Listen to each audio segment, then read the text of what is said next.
BFM Business, la librairie de l'écho. Les livres d'ailleurs. Bonjour Benahouda. Bonjour. Allez, on commence notre tour du monde hebdomadaire par la Suède. Vous nous présentez la droite radicale populiste suédoise. Outsider économique, mais insider politique. Alors les termes en anglais, il n'y a pas mieux pour décrire vraiment cette situation. C'est une parution peu avant le succès électoral en septembre des démocrates de Suède. Le parti le plus à droite au Parlement se trouve à présent à la tête d'un bloc conservateur devenu majoritaire.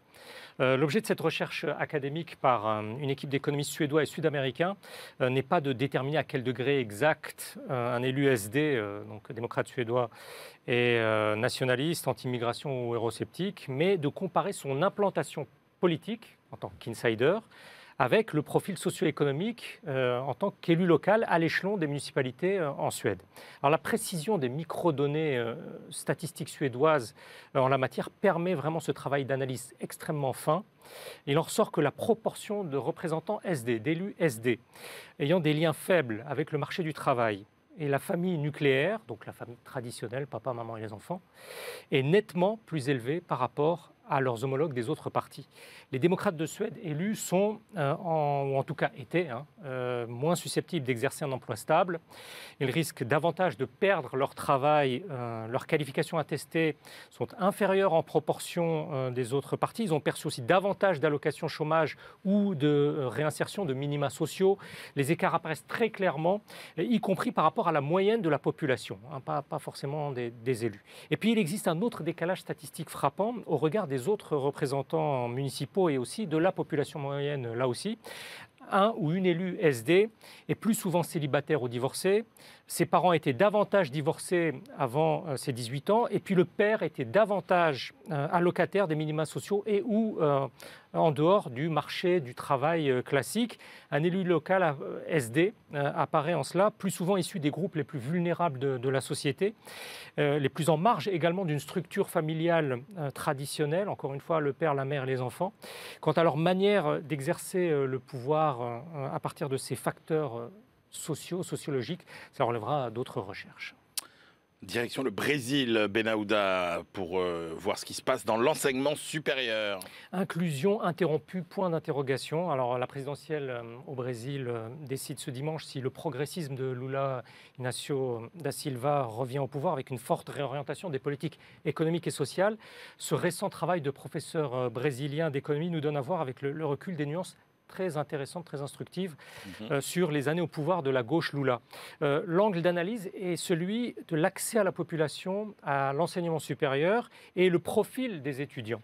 À partir des données allant de 2001 à 2015. 2001-2015, alors Lula da Silva était à la tête de l'exécutif de 2003 à 2011 et puis son bras droit, sa vice-présidente Dilma Rousseff, jusqu'en 2016. Alors sous leur mandat, les Noirs ont davantage eu accès à l'université. Le pourcentage d'étudiants à faible revenu a aussi progressé. Le nombre de ces jeunes nés en dehors des zones géographiques les plus prospères du Sud-Est a aussi augmenté. Toute une série, là on a de paramètres, montrent une forme nouvelle de démocratisation raciale, sociale, économique, territoriale de l'université brésilienne. Jusqu'à ce que survienne en 2015. On est toujours sous la gauche, rappelons-le, et toujours sous la présidence de Dilma Rousseff.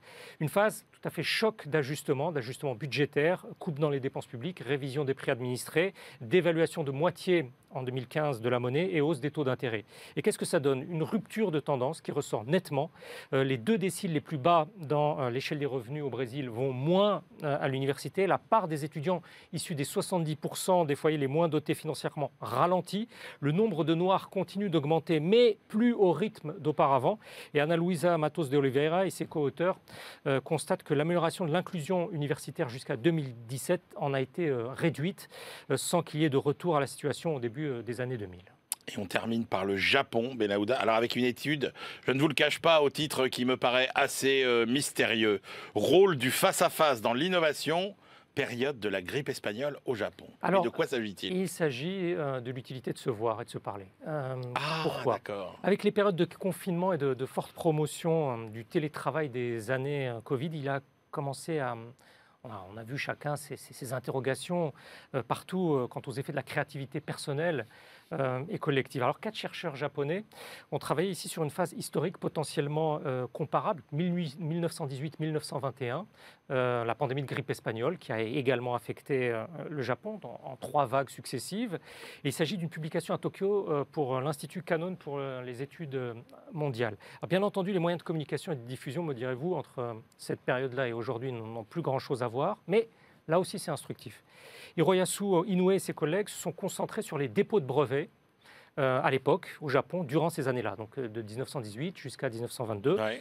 À partir de là, ils ont tenté d'évaluer l'impact de l'absence de contact direct sur l'innovation technologique, Ouais. Spécifiquement celle qui nécessite des interactions permanentes en face à face pour parvenir à une invention. Et il ressort de leur analyse que les dépôts de brevets, à l'époque, ont beaucoup diminué durant ces années-là de grippe espagnole dans les champs relevant de cette nécessité, essentiellement les domaines d'avancement technologique d'alors, sachant aussi que le Japon, de cette époque-là, n'avait pas encore été encore en retrait en termes de rattrapage industriel. Alors les premiers dépôts de brevets, c'est très significatif, ont baissé. Autrement dit, ce sont les anciens innovateurs qui ont pris le dessus sur les nouveaux en proportion, et c'est une constatation très étayée.